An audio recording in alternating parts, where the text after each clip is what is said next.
Well, some may describe Legislative Hall as a bit of a madhouse in the last week of session. That's as lawmakers try and finalize their bills and vote on them before time runs out. Yeah, last year, in fact, lawmakers had to stay at Leg Hall until about 5:30 in the morning to finalize the budget. Our Sussex County Bureau Chief, Evan Kozloff, spoke with some legislators today, and he joins us from our Sussex County Bureau. Evan, just like in past years, many say the almighty dollar plays a big part in these discussions. Right, and Paul, while the operating budget has been introduced already, there are still big question marks surrounding both the bond bill and the grants and aid bill. That has many on edge, wondering what exactly will be in this budget. Ask any lawmaker in this building and they'll tell you a big focus of the next week is money. The operating budget, set at $4.1 billion, has already been introduced, but two other money bills are still up in the air. That includes the bond bill, which pays for capital improvements like construction and infrastructure in the state, and also the grants and aid bill, which funds charities and nonprofits. Senator Gerald Hawker of Millville is on the bond committee and says a lot of projects, such as the family courts in Sussex and Kent counties and state schools like Del Tech, are at risk because there's simply not enough money to go around.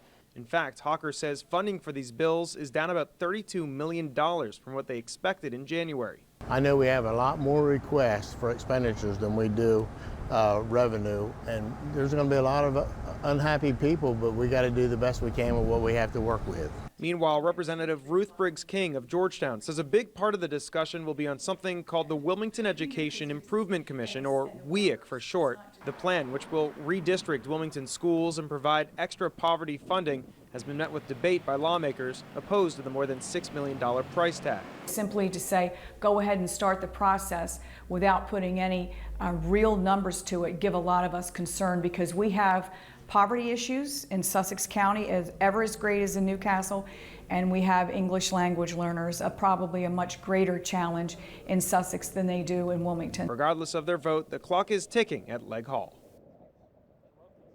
So the proposed budget is set at $4.1 billion. Worth mentioning, though, that's a little under $176 million more than this year's budget. That's why some Republican lawmakers say they'll be voting against the budget. Reporting here in the Bureau, this is Evan Kozloff. Back to you guys. All right, Evan, thank you very much. We appreciate it. Of course, there are many other bills being discussed beyond the budget. Senate Bill 161, for example, would mandate all Delaware schools to start after Labor Day so as to generate more summer business. That's currently sitting in a House committee. Another one likely to stir up some debate is House Bill 287, which would no longer allow, that is, town governments to restrict where sex offenders can live. That bill is awaiting a vote in the Delaware House. Meanwhile, House Bill 424, or the WEIC bill, did pass the House last Wednesday and has now been assigned to a Senate committee in Delaware.